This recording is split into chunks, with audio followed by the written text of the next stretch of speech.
Educación Ambiental Podcast. Recursos, ideas y experiencias para educadores ambientales. Con José Sacristán.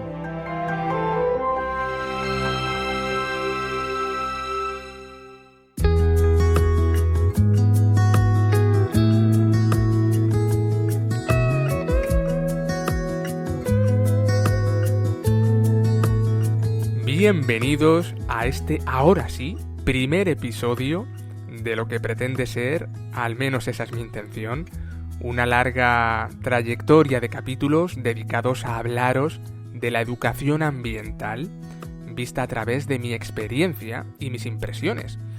Ya sabéis que soy técnico superior en gestión forestal y evidentemente educador ambiental. ¿De qué vengo a hablaros hoy? Del potencial real que existe en el hecho de enseñar a los demás a cuidar de nuestro entorno, de lograr hacer efectiva esa enseñanza, aprendiendo de los errores cometidos en el camino y de lo rápido que corren los mensajes conservacionistas, cuando la intención es hacer de este un mundo mejor. Gracias por la confianza depositada en este podcast a un joven, prácticamente recién nacido. Espero que el contenido de hoy os sirva de ayuda. Educación Ambiental Podcast, episodio 1. La educación ambiental como herramienta de cambio.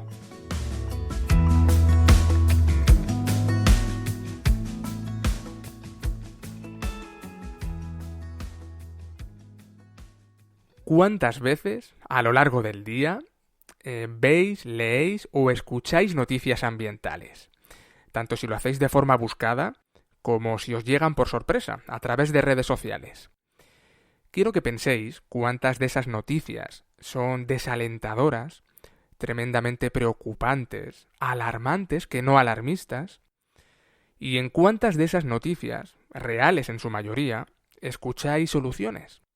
Encontráis remedios, alternativas, en definitiva, esperanza. En muy pocas, ¿verdad? Esto se debe, una vez más, a que los que saben no siempre son consultados y cuando lo son, acostumbran a no ser escuchados. Tampoco hay que olvidar que los profesionales del periodismo ambiental, que por cierto llevan aún pocas décadas actuando, pertenecen por lo general a dos ramas de la ciencia que empastan muy bien y que son, por un lado, las ciencias de la información y por otro, las ciencias ambientales.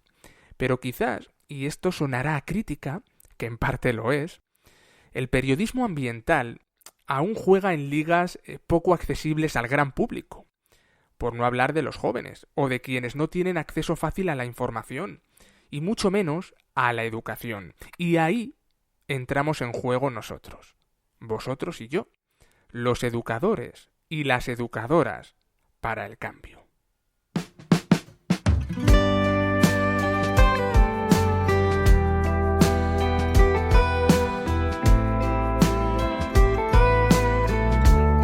La expresión educación ambiental parece ser nombrada por primera vez en 1957, cuando se funda la UICN, la Unión Internacional para la Conservación de la Naturaleza.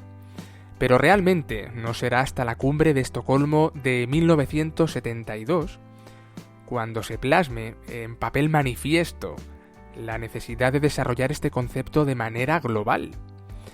Os sorprenderá saber que en España somos bastante pioneros al respecto.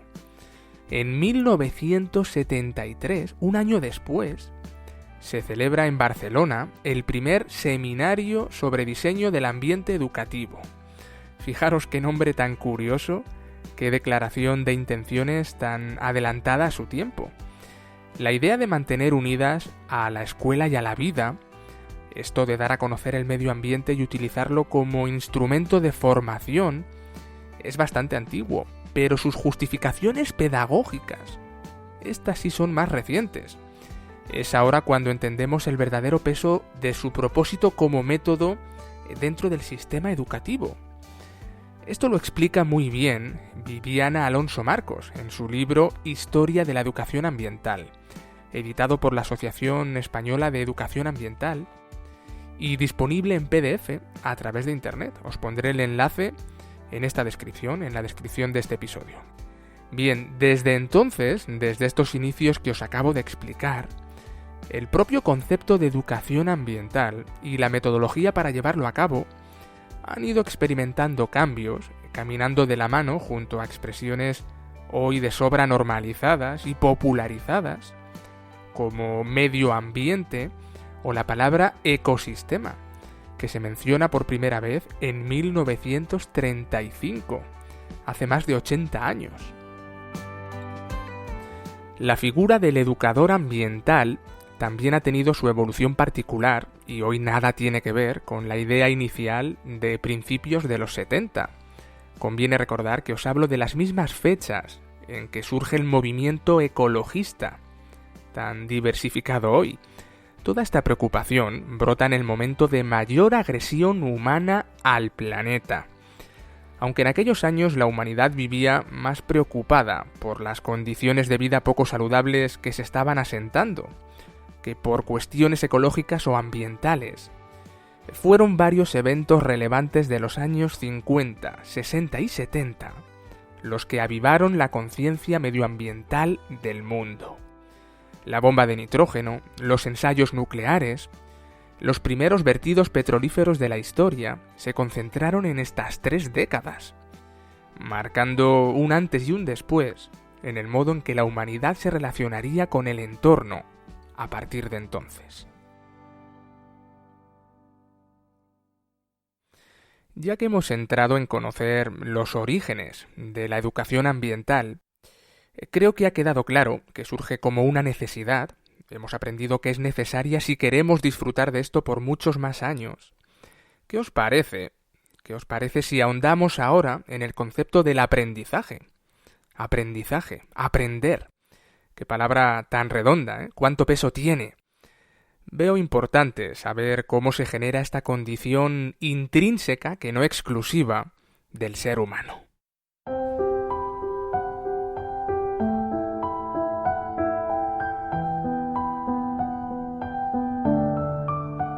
Desde el mismo momento preciso en que venimos al mundo, con esa primera respiración pulmonar espontánea, ya estamos aprendiendo cosas.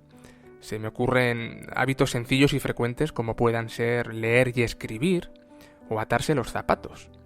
Rutinas cotidianas que hemos asumido como normales y generalizadas por todo el mundo y que ni recordamos cómo las aprendimos, porque simple y llanamente las sabemos y nos hacen la vida más fácil.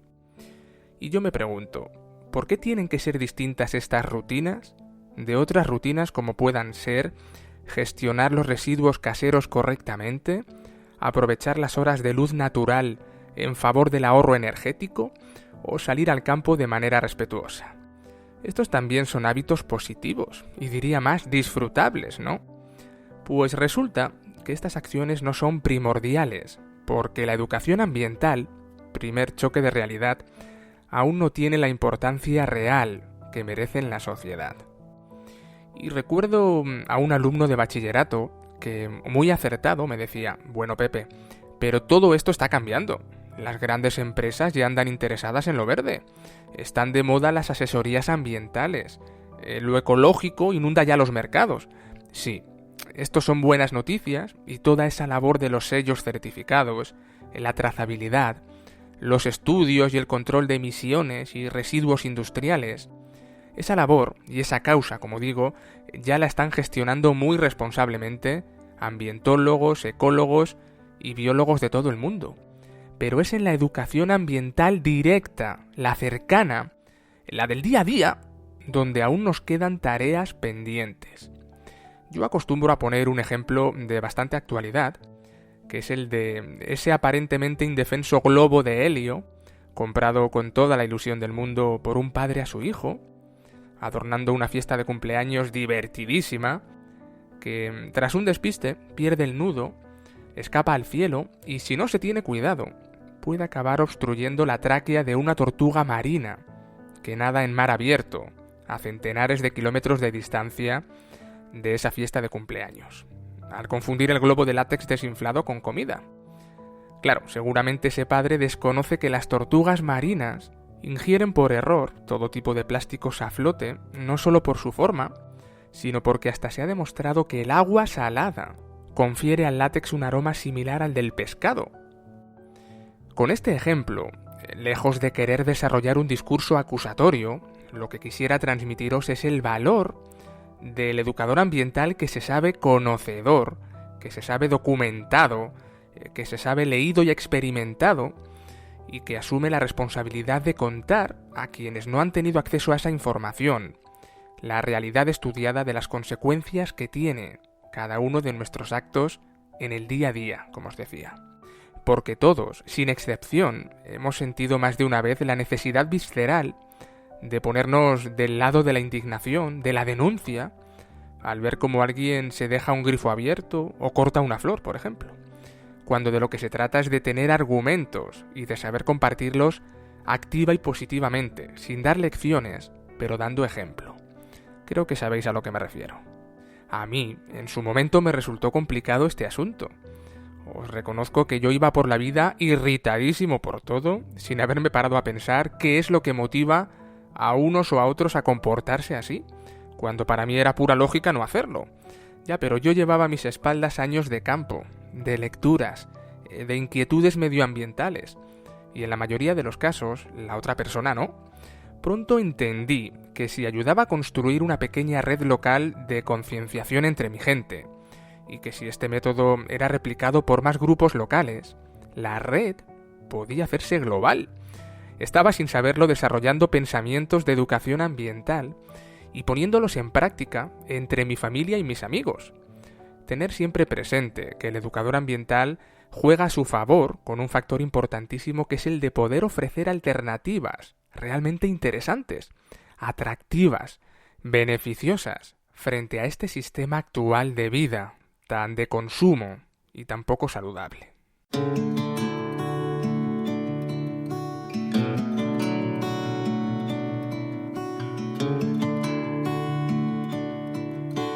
Para terminar, creo que es importante saber que los verdaderos problemas globales a los que nos enfrentamos son ambientales, tienen un origen natural y tienen respuestas en esa naturaleza.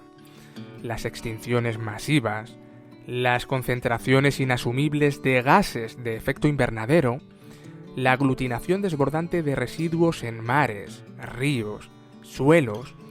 De todo lo que os he hablado, hoy he pasado los 10 minutos, me gustaría que os quedarais con que la educación ambiental es la única salida a los grandes problemas actuales, la que nos puede ayudar a despertar esa conciencia dormida y la que realmente necesitamos como especie.